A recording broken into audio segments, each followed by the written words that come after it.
The librarian's voice trembled as she whispered, "This door isn't like the others. Follow the rules." "Exactly. Or it will claim more than your life, it will take your soul." I thought she was joking. But now, every shadow feels alive. And the door. It's waiting for me to slip up. The library smelled of damp paper and time. A place where forgotten stories came to die.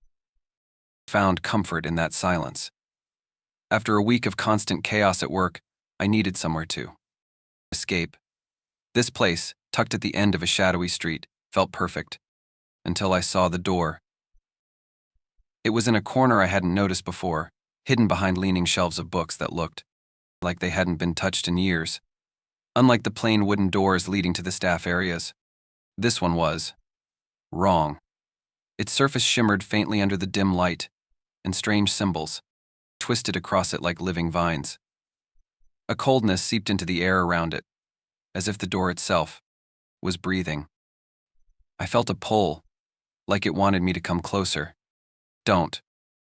The voice startled me. I turned to see the librarian, an older woman with gray-streaked hair and sunken eyes. She looked as though she hadn't slept in weeks. Her hands trembled as she stepped closer. "Creepy. That door is not for you," she whispered, her voice barely audible. Her eyes darted nervously between me and the door. "You don't know what's on the other side." "What's so special about it?" I asked, trying to sound nonchalant, though my heart raced. Her face paled. "If you open it, follow the rules. If you break them, it will take everything." I wanted to laugh, but something in her eyes stopped me. They were wide, terrified, and utterly sincere. I couldn't stop looking at the door. The air grew colder, and the faintest whisper tickled my ears, a sound so soft I almost didn't hear it. Curiosity began to bloom in my chest. The whisper followed me home.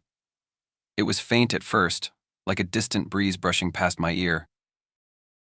But by the time I reached my apartment, it felt like someone was standing right behind me. Every time I turned around, I found nothing, only the stillness of my empty living room.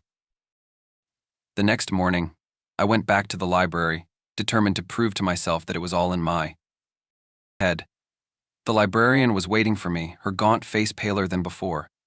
Without a word, she slid a brittle, yellowed sheet of parchment across the desk. "These are the rules," she whispered, her voice trembling as if saying the words out loud might summon something terrible. I hesitated before picking it up, the texture brittle and almost warm in my hands. The words were written in an uneven, spidery scrawl. Number 1, knock 3 times before entering. Number 2, never stay past the stroke of midnight. Number 3, do not speak unless spoken to. Number 4, never look behind you no matter what you hear. I scoffed under my breath, half expecting the librarian to laugh and reveal it was some kind of elaborate prank. Instead, her expression hardened. "These aren't suggestions," she hissed, her voice shaking with urgency. "They are the only reason I'm still alive." A chill ran down my spine as her words hung in the air. From behind me, I swore I heard the faintest knock, a soft, deliberate rhythm. When I turned, no one was there. The librarian leaned closer. "If you're going to break the rules, don't go at all." But my curiosity was stronger than my fear. I folded the parchment and tucked it into my pocket, my heart pounding. That night, I would find out what was behind the door. The library was lifeless when I returned, its towering windows darkened against the night sky. The street was silent, except for the faint rustle of leaves. My footsteps echoed against the pavement as I approached the door, now glowing faintly as though it had been waiting for me. I hesitated, the librarian's warnings replaying in my mind, but my curiosity demanded answers. With trembling hands, I knocked 3 times. The sound reverberated through the air, unnaturally loud, and the door creaked open on its own. The air inside was damp and stale, carrying the metallic tang of old stone. The corridor stretched before me, its walls slick and glistening, as if they were alive. Each step I took sent whispers skittering through the darkness. At first I thought it was my imagination, but the sounds grew clearer, murmurs that seemed to form words I couldn't quite understand. The corridor opened into a vast, impossible room. It was a library, but not like any I'd ever seen. The shelves stretched into an infinite darkness, crammed with books that glowed softly, casting eerie, shifting shadows. The air hummed with a low vibration that settled deep in my chest. "What is this place?" I whispered. Barely audible. The hum stopped instantly. The glow of the books dimmed, and the shadows grew longer, more solid. A chill wrapped around me like icy fingers. From the darkness, a low growl emerged, guttural and inhuman. My body froze as I felt someone brush against my shoulder. Every nerve in my body screamed at me to turn around. But the librarian's warning burned in my mind: never look behind you. The growl grew louder, closer. My legs obeyed before my mind could catch up. I ran, heart pounding, and flung myself back through the door. I woke to the hum. It was faint at first, a low vibration in my chest, like a second heartbeat.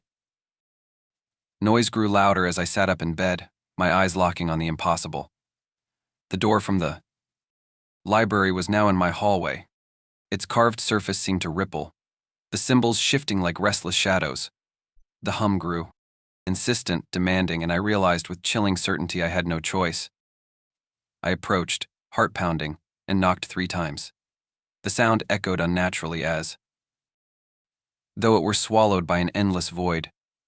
The door creaked open, revealing the same narrow corridor as before, but the air was heavier, darker, and alive with an oppressive energy. The library at the end of the corridor was no longer serene. The shelves loomed, their wooden frames twisted as if they had melted and solidified again. Books glowed faintly but flickered like dying candles. The silence was unbearable, pressing on my ears until I wanted to scream. Something moved in the corner of my eye, a shadow that didn't belong. It darted between the shelves, too fast to follow, its shape warping unnaturally. My breath hitched, but my feet carried me deeper into the maze of bookshelves, drawn to a pulsing glow ahead. The book rested on a pedestal, its cover gleaming with my name etched into it. I opened it, hands trembling. The pages displayed my worst moments, my lies, my betrayals, the faces of those I'd hurt. The words shifted and twisted, forming new sentences, new accusations. "You cannot hide from your story," a voice hissed from behind me, a cacophony of whispers. I turned to run, the shelves groaning as they closed in. The door was still open, its hum deafening as I threw myself through it. But it didn't close. It stayed wide open, vibrating with a relentless energy, waiting for more. I woke up with a start, my room drenched in suffocating silence. Then I heard it, the hum. Louder now, impossibly close, vibrating through the walls. I sat up, heart racing, and froze. Every wall of my apartment had a door. They were identical, each carved with writing symbols that seemed to pulse like veins under skin. My stomach churned as I realized they weren't just on the walls, they lined the ceiling, the floor, everywhere I turned. The rules were scrawled across my bedroom wall in jagged, dripping letters. Number 1, do not dream of the door. Number 2, burn no lights past 3 a.m. Number 3, sacrifice what you hold dearest to close it forever. My chest tightened. It was already 3:12 a.m. The overhead light flickered, dimmed, then sputtered out entirely.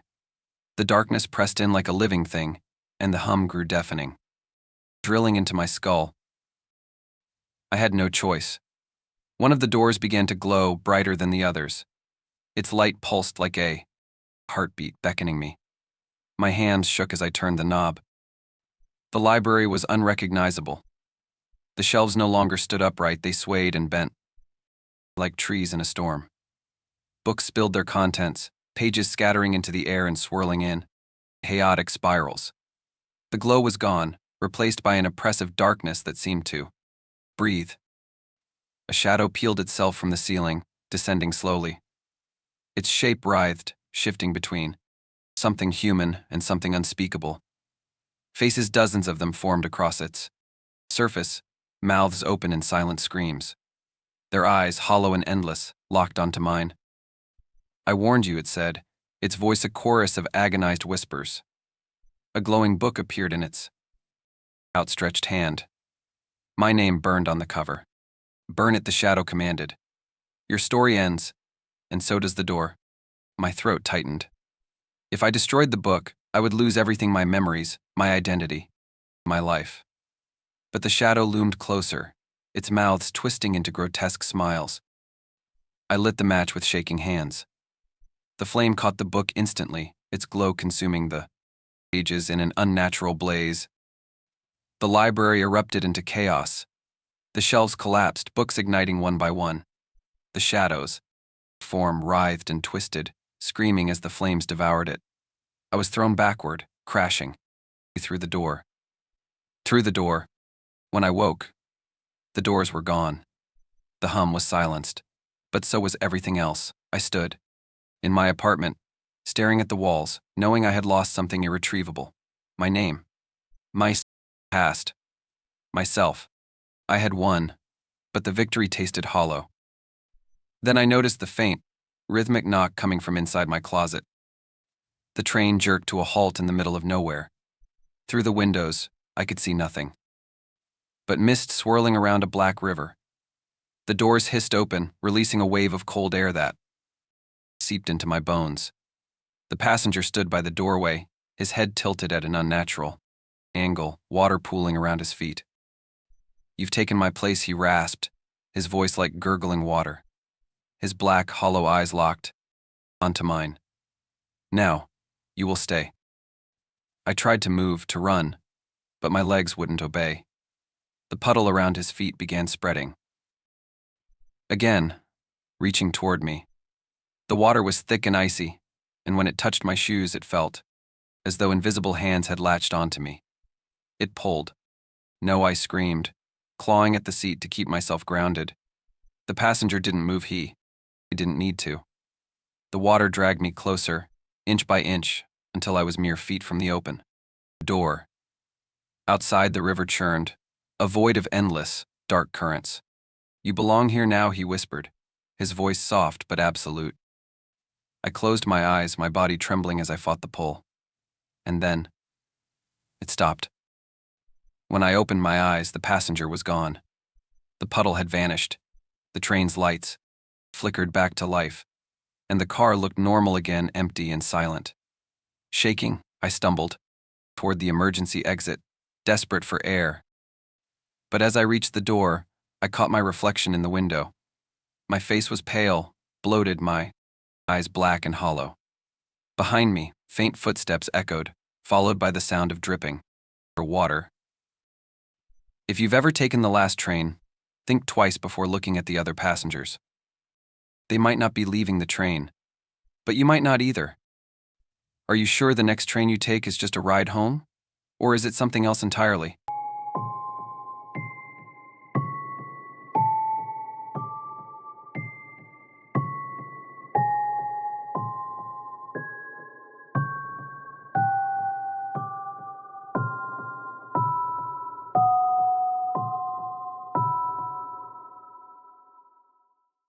The train car was empty except for me until he appeared, dripping wet, his clothes clinging to his body as though he'd just climbed out of a river. He stared at me with unblinking eyes that didn't look human. When I asked where he came from, he didn't answer, but the puddle forming beneath him began to spread toward me, and with it came the smell of decay. I stumbled back from the advancing water. "What do you mean?" I demanded, my voice shaking. The man didn't answer. Instead, his gaze shifted, and I followed it to the window. Outside, the world had disappeared. No city lights, no passing buildings, just blackness. The train was moving through a tunnel, but this wasn't like any tunnel I'd ever seen. The darkness pressed against the glass, writhing, almost alive. Behind me, the whisper grew louder. "The river calls. It takes what it's owed." My throat tightened as the puddle surged closer. It wasn't water, it felt alive, deliberate. Jumped onto a seat, my heart hammering. The air grew heavy with damp cold. I screamed as a pale hand emerged from the puddle, grasping at my leg. The hand latched onto my ankle, icy and slick like a drowned thing. I screamed, kicking desperately, but its grip tightened, dragging me closer to the edge of the seat. The puddle surged up the wall, dark water pooling unnaturally against gravity. My breath hitched as the man began to rise.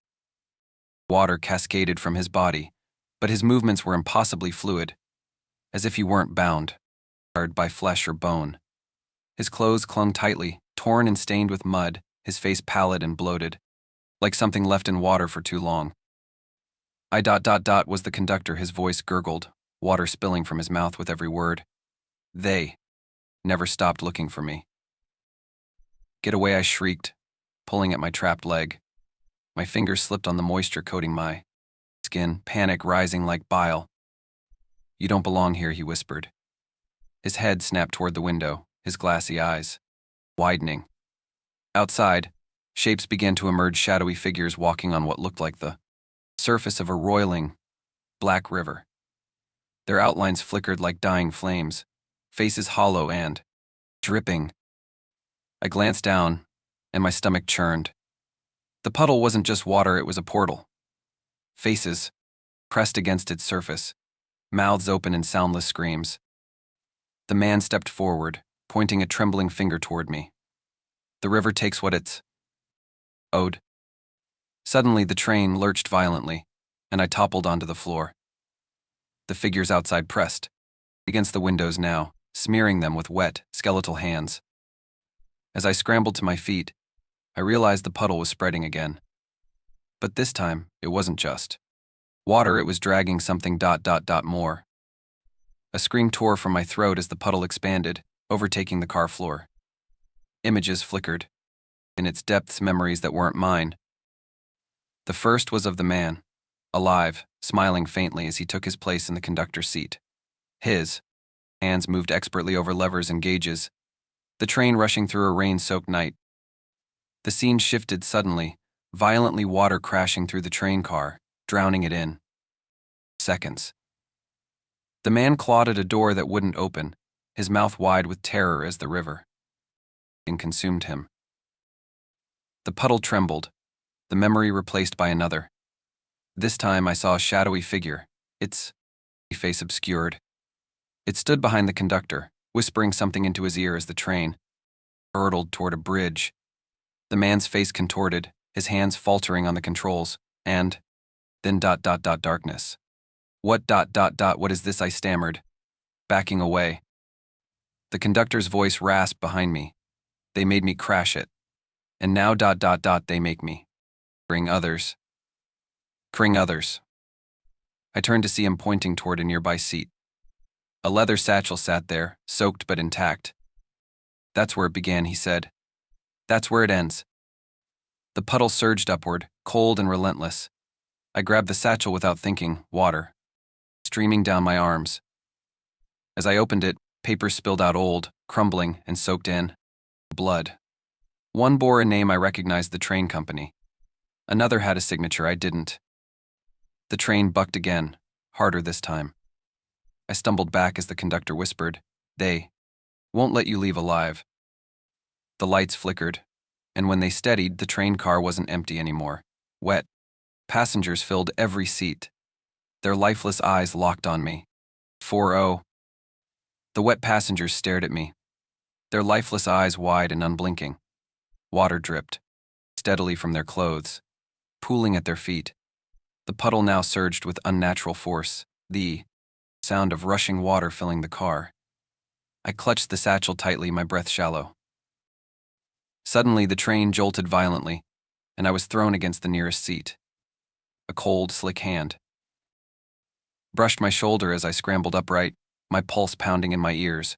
One of the passengers, his face pale and bloated, reached out to me, his lips parting in a watery gasp. "You're marked," he gurgled, water spilling from his mouth. "Marked?" For what? I yelled, my voice shaking. The windows fogged over, and faint outlines began to appear in the condensation hands, pressed against the glass, clawing to get in. Outside, the black river churned, its surface glittering with an eerie, spectral light. Shapes swirled beneath the waves, faces, bodies, all shifting and writhing. "You shouldn't have looked," the man rasped, his head tilting unnaturally. "The river takes the Eerie. It takes the market." The puddle surged, icy water wrapping around my ankles and pulling hard. My screams echoed through the train as I clawed at the seats, trying to free myself. The satchel slipped from my hands and splashed into the water. A terrible realization struck me. The man, this harbinger, wasn't here to warn me. He was here to collect me. "But appease it," the conductor's voice hissed from nowhere, carrying on the rushing sound of water. "Or drown with us." The train jerked again, throwing me forward. The water was everywhere now, rising past my knees, dragging me closer to the center of the car where the puddle boiled with terrible energy. And then, I saw it, something rising from the depths. The water exploded upward, drenching me as I struggled to stand. From the center of the puddle, a figure emerged, its form skeletal, its eyes burning with a cold, unholy light. Its mouth opened, but no sound came out. Instead, its clawed hand extended toward me, palm upturned. "What do you want?" I gasped, my voice cracking. My legs trembled, but I didn't dare move. The figure didn't respond. Instead, something appeared in its hand, a soaked, crumpled train ticket. I stared at it, my stomach twisting in dread. My name was scrawled across it, the ink smudged but unmistakable. "No," I whispered, backing away. "No, this isn't real." The figure stepped forward, and the water surged with it, dragging me closer. I reached out, desperately, grabbing the satchel floating nearby. My fingers closed around the edge of a brittle document inside. As I pulled it free, the train lurched again. The windows cleared momentarily, revealing a vast, barren landscape outside. It wasn't the river anymore, it was a lifeless expanse of ash and bone. The train was speeding, skipping stations, hurtling towards some unknown destination. "You're in his world now," a voice whispered in my ear. I spun around, but no one was there. The soaked ticket burned cold against my skin, and I realized it wasn't just a ticket. It was a binding contract. The train wasn't taking me home, it was taking me to the place where the harbinger had drowned. My pulse thundered. I tore at the satchel, searching for anything that might help. A fragment of a map, a symbol scrawled in blood. They meant nothing to me. The figure loomed closer, its clawed hand reaching for my heart. "No escape," it whispered. But I wasn't ready to give up. Not yet. The train shook violently, sending me sprawling into the frigid water. I scrambled to my knees, gasping, only to notice the puddle wasn't just water anymore. It was thick, murky, and smelled of decay. Something shifted beneath the surface, like a body rolling in the current. A sharp sound drew my eyes to the floor. Cracks snaked outward, and through them, I glimpsed something unspeakable. A mass of rotting corpses, their flesh peeling and sagging, packed together like cargo. Their faces, if they still had them, twisted toward me, empty sockets, staring. A guttural moan rose from below, vibrating through the train. "Get out," a voice rasped behind me. I turned to see the conductor again, his bloated face collapsing inward. He wasn't just dead, he was decomposing right before my eyes. "They'll take you to the pit," he gurgled. I staggered backward, my foot slipping into the growing puddle. It wasn't cold anymore. It burned, searing through my skin, pulling me closer to the fractured floor. The train lurched, and for a split second, I thought I heard screams, thousands of them rising. From the depths, my gaze snapped to the window. Outside, the world blurred, the landscape dissolving into a swirling void of black and gray. The conductor collapsed into the water, his body sinking like a stone. In his place, the passengers stood. Their faces were pale and bloated, water dripping from their hair.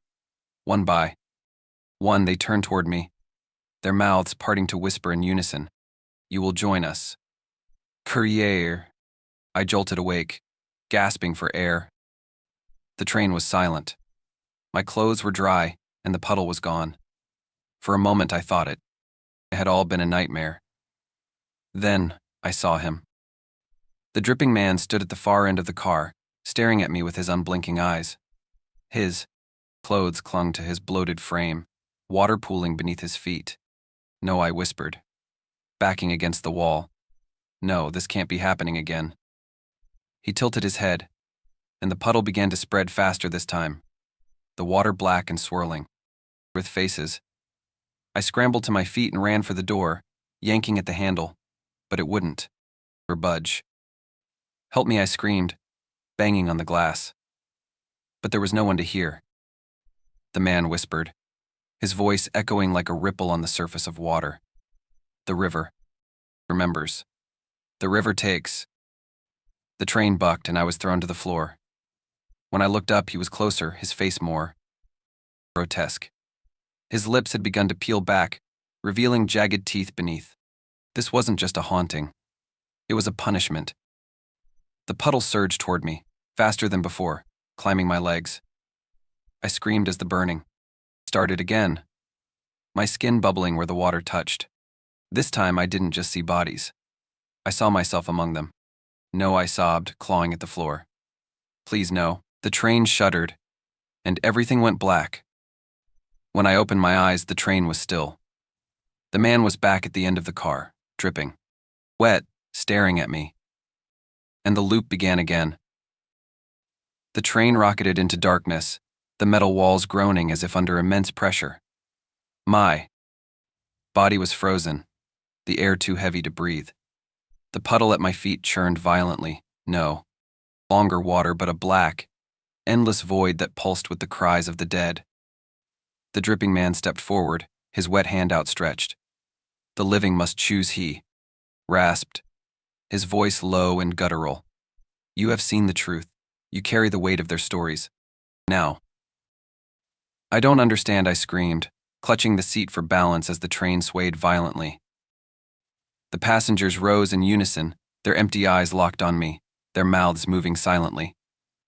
You will understand, he said. His hand gripped my arm, cold and clammy, and I was yanked downward into the puddle. I plunged into the darkness, icy water enveloping me. I thrashed, but the surface stayed just out of reach. Around me, ghostly figures swirled, their faces twisted in agony. They whispered my name, their voices piercing and desperate. Images flashed before my eyes, a conductor's bloody hands gripping the train's controls, passengers clawing at the windows as the river swallowed them whole, and the faces of the ones who had sent them to their deaths. A chilling realization gripped me. The train wasn't just carrying the dead, it was delivering them to their tormentors. I gasped as I was pulled back onto the train. The dripping man loomed over me, his hollow gaze unrelenting. Help us, he whispered, or join us. The train screeched to a stop. The door slid open, revealing a shimmering portal of light and shadow. Beyond it, the river churned, waiting. I stood frozen, the weight of their eyes heavy on my back. Choose, the man said, his voice echoing in my head. As I stepped forward, the train began to dissolve, the passengers' whispers filling the void. Looked down to see the puddle spreading across my feet, binding me to their world. The last thing I heard was his voice, it's your turn to carry the fare. When I woke up, I was back in my apartment, the morning sun bleeding through the curtains. But on my desk was a damp, crumpled train ticket with my name on it. The faint sound of a train whistle echoed in the distance. If you dare, share this story. But be warned, every retelling spreads the curse. Who will be the next to carry the fare? Are you sure you're alone as you finish this story? Or is the next train already on its way? For you?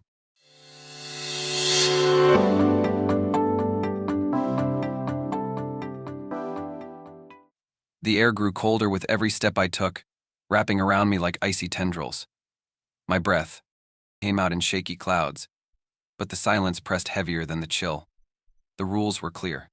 Etched into the stone at the entrance, do not turn back once you've entered. I wanted to leave, to escape the oppressive darkness, but something unseen seemed to be watching, waiting for me to break the command.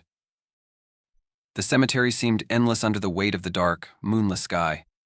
My footsteps crunched against gravel, each sound swallowed quickly by an oppressive, unnatural silence. The letter I clutched in my trembling hand felt heavier than it should. The inked words burned. Into my mind, come alone. The truth is buried beneath the mausoleum. Ahead, the mausoleum stood like a forgotten relic, its stone facade cracked and weathered by time. A single lantern flickered above the arched entrance, casting long, distorted shadows across the overgrown graves. The air was unnaturally cold, a sharp contrast to the summer night. I paused at the doorway, staring at the inscription chiseled into the stone, "Enter at your own risk. Follow the rules or face the consequences." A chill danced down my spine as I hesitated, heart hammering. Behind me, a faint giggle floated through the air.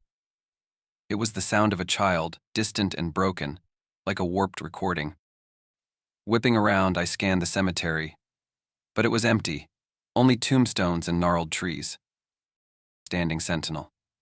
Still, the sensation of being watched burrowed deep into my chest. Swallowing hard, I pushed open the mausoleum door. The hinges screamed, and the sound echoed too far, as if the interior was impossibly vast. The stale air hit me like a wall, carrying the scent of damp earth and something faintly metallic. Inside, a spiral staircase descended into the black void, each stone step chipped and uneven. On the wall beside the staircase was the first rule, carved deeply into the stone: "Do not turn back once you've entered." The words seemed to pulse, vibrating under my gaze. With a deep breath, I stepped forward, the door slamming shut behind me with a force that made me jump. The shadows seemed to shift, pressing closer as I descended into the cold, suffocating dark. The air inside the vault was thick, as if every breath I took weighed more than the last. The dim light from my flashlight barely penetrated the gloom, but I could make out the edges of the cavernous room. Strange objects littered the space books with warped pages, cracked jars, filled with unrecognizable, floating shapes, and chains dangling from the ceiling. Yet, the object that pulled my gaze was the cracked mirror resting on a central stone table. I hesitated, but something about it called to me. Its surface shimmered faintly, like water rippling in moonlight. Against my better judgment, I stepped closer, my footsteps muffled on the cold stone floor. When I looked into the mirror, a sharp chill ran down my spine. My reflection stared back, but something was wrong. It didn't mimic my movements. My chest tightened as I realized it was grinning, wide and unnatural. Then it spoke, its voice low and guttural, reverberating in my skull. "You've been marked. The vault never forgets." I stumbled back, heart hammering, as a new voice emerged from the shadows surrounding me. Louder, commanding, "Follow the rules, or pay the price." Whispers filled the chamber, overlapping and growing louder. Shapes shifted along the walls, tall, thin shadows with elongated limbs, moving like they were alive. My flashlight flickered violently, and I could feel their hollow eyes boring into me. I spun around, desperate to escape their gaze, but the door I'd entered was gone. The walls stretched and loomed closer. The voice returned, sharp and cruel. "Decide wisely. There's no escape." The whispers turned to guttural murmurs, filling the vault with a cacophony of accusation. My eyes locked onto the glowing key on the table next to the mirror. It seemed alive, pulsating. Faintly, its golden hue a stark contrast to the surrounding darkness. I knew the rule: "Do not take anything that does not belong to you, .. but the key felt different. It was as though it was meant for me. Without thinking, I reached out, my fingers brushing the cold metal. The moment I lifted it, the vault erupted in chaos. A deafening shriek pierced the air, and the shadows on the walls began to writhe violently. They peeled away, taking on grotesque, human-like forms with elongated fingers and eyeless faces. "You've broken the pact," the voice roared, its tone venomous. "You've betrayed the rules." The room felt smaller now, the walls folding in on themselves as the shadows swarmed closer. One figure stepped forward, its misshapen hands reaching toward me. Its hollow mouth opened, wide, emitting a soundless scream, and it pointed to the mirror. I glanced back, horrified to see my reflection writhing, its face now twisted in agony. It slammed, its hands against the glass, as if trying to escape. My flashlight failed completely, leaving me in total darkness, except for the pulsating glow of the key in my hand. Put it back, the shadows hissed, their voices overlapping. You cannot take what isn't yours. But something inside me refused to let go. My grip tightened on the key as panic surged through my veins. The shadows formed a circle around me, their movements jerky and unnatural. The voice returned, cold and relentless. You have two choices. Leave the key and lose a piece of your soul, or keep it, and someone you love will take your place in the vault. My breath caught in my throat. Images of my sister flashed through my mind, her laugh, her warmth, the way she always pulled me back when I strayed too far into the past. Could I doom her to this nightmare? The shadows pressed closer, their elongated hands brushing against my skin, leaving trails of icy numbness. My heartbeat pounded in my ears, drowning out their whispers. I dropped to my knees, clutching the key, and screamed, I can't. The shadows cackled, their laughter echoing like shards of glass scraping against stone. You've already chosen, they hissed. Pain exploded in my chest, sharp and searing. It felt as though something inside me was being ripped apart, torn from my very core. My vision blurred and I collapsed onto the cold floor, gasping for air. As the agony subsided, I realized what had been taken, a piece of my soul, a part of me I'd never get back. The key slipped from my trembling fingers, clattering onto the ground. The voice whispered one final time, quiet yet unyielding, you'll never truly leave. The door reappeared, its edges glowing faintly. The shadows retreated, their forms melting back into the walls. But their hollow eyes stayed fixed on me as I stumbled toward the exit. I didn't look back. The laughter of the shadows echoed as the key slipped from my trembling hand. I dropped to my knees, a scream ripping from my throat as a searing pain tore through my chest.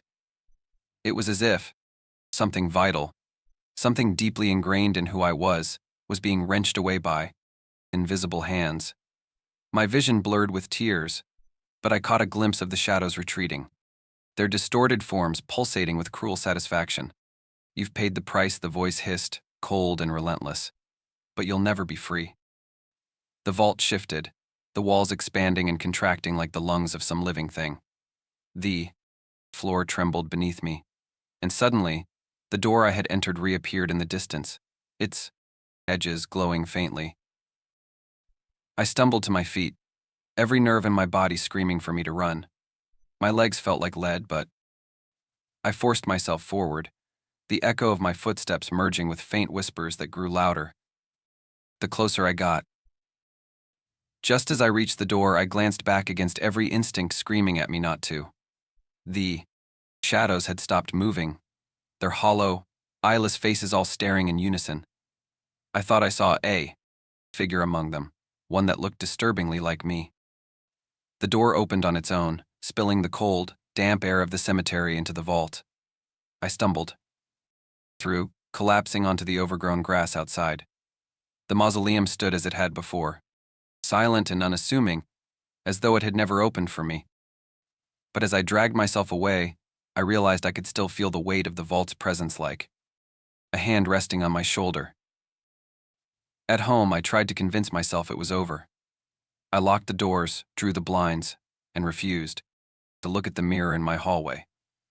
But the signs started almost immediately. My shadow was the first. At first, it seemed normal, stretching in the golden light of the afternoon sun. But as the hours passed, it began to flicker unnaturally, like a bad projection, lagging behind my movements. Then came the reflection. When I dared to glance at myself in the bathroom mirror, I noticed something horrifying. My reflection stared back with a faint, knowing grin. When I moved a beat too late, its eyes lingering on me as if it were alive, independent. One night, As I lay awake in the suffocating silence, I heard whispers outside my window, soft, persistent, and chillingly familiar. I refused to look, but the whispers grew louder, insistent, repeating my name. The next morning, I found a letter in my mailbox. My hands shook as I opened it, the words, leaping off the page past the burden, or the vault will come for you. If you're reading this, it's too late. The vault chooses its victims through curiosity, through in connection. Every retelling brings it closer. Every shared story spreads its reach. The rules remain. They will always remain. But the truth is, no one ever follows them completely. The vault ensures that. Do you feel it yet? The heaviness in the air? The flicker in your shadow? The faint whisper? Just out of earshot? You've been marked. The vault is waiting.